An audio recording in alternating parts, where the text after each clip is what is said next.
half the world's population will experience a mental health condition. Why are so many people mentally unwell? We see wealthy individuals, even celebrities, facing serious mental health challenges. And if the most privileged struggle this way, what does that say about the risk facing our children and adolescents who are often navigating big transitions without enough support?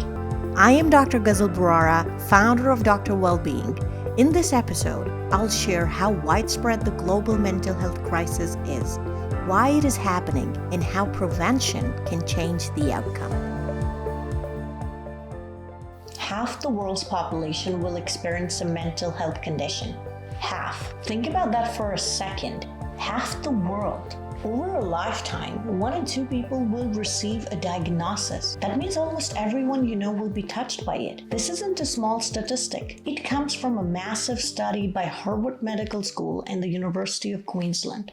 Researchers surveyed 150,000 adults across 29 countries. Not just people from low-income backgrounds, but individuals of varying wealth and circumstances. And here's what's even more shocking. These conditions typically first emerge in adolescence. The peak age of first onset is just 14 or 15, which actually raises an even bigger question. Why are so many people struggling with their mental health and struggling so young? Why are so many people mentally unwell? I hear this question all the time. Go on social media, you'll see endless wellness tips, fitness routines, healthy recipes, workouts. Awareness has never been higher. And yet, when you read the news, walk down the street, go to school, or take the train, you see so many people still struggling. Why is that? If awareness isn't at an all-time high, why does the problem keep growing? And let me tell you, it isn't just about socioeconomic status. We see wealthy individuals, even celebrities, facing serious mental health challenges. Prince Harry has spoken openly about the trauma of losing his mother and years of therapy. Selena Gomez has shared her struggles with anxiety and bipolar disorder.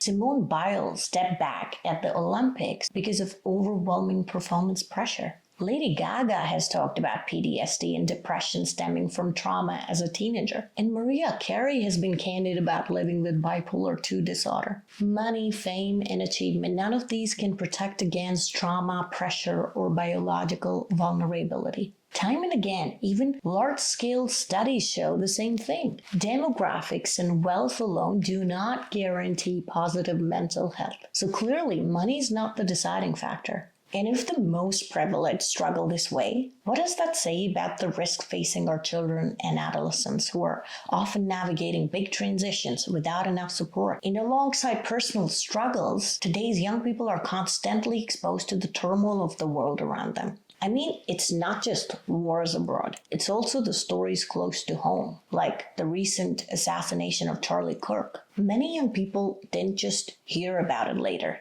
They even saw it unfold live on their phones. And when events like that become part of their daily feed, they can take a real toll on mental health. It's not just news anymore. It's stress they're living through day after day. That constant exposure to instability and violence only adds to the everyday pressures they already face. And if you're a parent or an educator, you see the reality firsthand, how it's shaping the kids around you. And you wonder, how do I protect my child or my students from growing up in such an uncertain world? How do I make sure they don't get pulled into destructive behaviors because of what they're exposed to and that their mental health isn't undermined by it? That raises big questions. And from my personal perspective, the heart of the problem is this. We are not investing enough in prevention. Schools spend most of the day teaching academic subjects and discipline, but not well-being. What if we assessed well-being in schools the way we assess academics?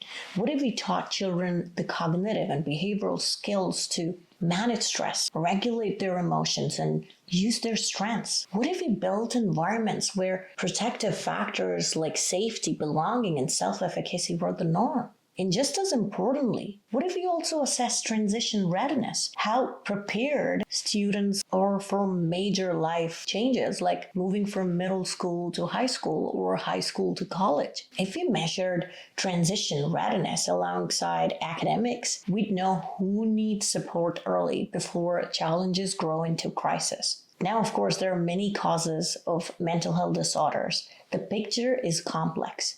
But the reason I emphasize prevention is that while some causes are harder to change, many others can be buffered if we act early. Let me show you how.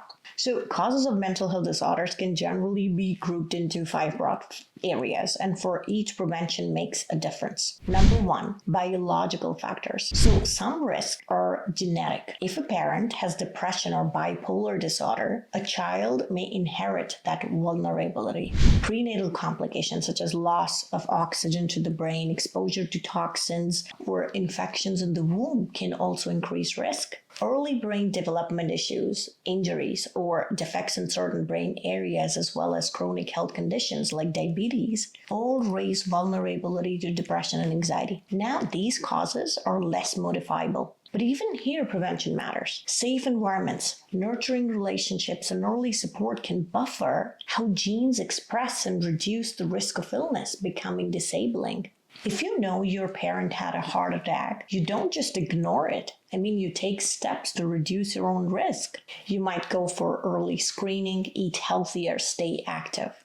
Mental health is no different. Even when risks are inherited, early support and healthy choices can lower the chance of illness becoming disabling. For example, reducing exposure to alcohol and drugs during pregnancy is one powerful step. Number 2, psychological and life experiences. If you've experienced trauma, neglect, the death of a loved one, dysfunctional family dynamics, parental substance abuse in childhood, the likelihood of later mental health challenges is much higher. And these risks not only stem from trauma. Stressful transitions like changing schools, moving countries, or divorce can also destabilize kids. But when families and schools teach emotional regulation, resilience, and well-being, those very stressors can become opportunities for growth instead of risk. Number 3, environmental and socioeconomic pressures. Poverty, unemployment, discrimination, or chronic stress all raise the risk for mental health problems, and so do social isolation, domestic violence, and financial struggles. Prevention here means building supportive communities, reducing stigma, and making sure children feel safe, connected, and included, no matter their background. Number 4, stressful environments and global violence. We can't ignore the toll this takes on mental health. Wars, political unrest, natural disasters, even school shootings, all of these have lasting impacts on mental health. And it's not just those directly affected. Kids who watch these strategies unfold on their screens or learn about them from others feel that fear too.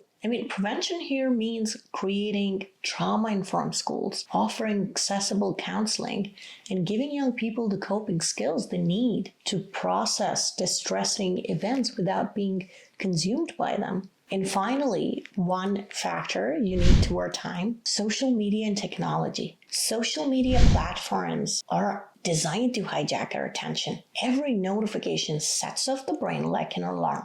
Every like or comment gives your brain a little hit of reward, and before you know it, your self-worth starts depending on that feedback. And the thing is, kids are growing up in this environment every single day. That's why prevention here means teaching boundaries, digital literacy, and mindful tech use so they can stay in control instead of being controlled by their screens. Thinking about prevention and teaching kids the skills and knowledge of well-being in schools isn't wishful thinking. Schools around the world that have partnered with positive psychology initiatives like the Center for Positive Education are proving it's possible. It starts with embedding well-being into the school culture through dedicated assessments, targeted workshops, and whole school evidence-based programs that treat well-being as essential as academics. When we assess and teach the factors that predict well-being, interventions happen early. Students who might otherwise fall through the cracks get support before struggles turn into crisis. And this is why I feel both urgency and hope. Urgency because half of all people will experience a mental health disorder in their lifetime. But also hope because prevention works and we already know what to do. But I'd love to hear your perspective. Why do you think mental health problems are rising and what do you think we can do about it? Because if half the world is at risk, this isn't just a statistic, it's our reality. If this resonated with you, please share it, comment below, and don't forget to subscribe. I am Dr. Gazal Bharara. Thank you for watching.